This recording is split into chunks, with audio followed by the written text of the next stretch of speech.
Hi Auntie! Have a great day to all. Happy Monday pala. So for today's reel, meron po akong i-share sa inyo na bagong product po natin sa ating display corner. Ito po ay Pink Blooms by Natasha po. Ayan.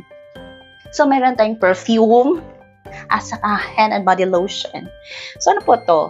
So ito perfume ay may 50 ml po siya. Pink Blooms. Pero alam niyo po ba, no bias ito ha. Super bango nito. For me ha, mabango siya and it lasts long kasi na-try ko po siya nung sinulog period. Ayan po. You should try this one po, ha?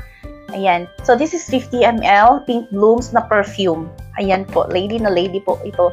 Pero I believe this is a unisex na ano po, na scent. Ayan po. Tapos meron tayong hand and body lotion na 200 ml po. Di ba mabango ito? Mabango din ito. Promise na promise kasi na-testing ko siya. Ayan. Kapag naghahanap kayo ng hand and body lotion, ito po, you can consider this one po, Pink Blooms hand and body lotion.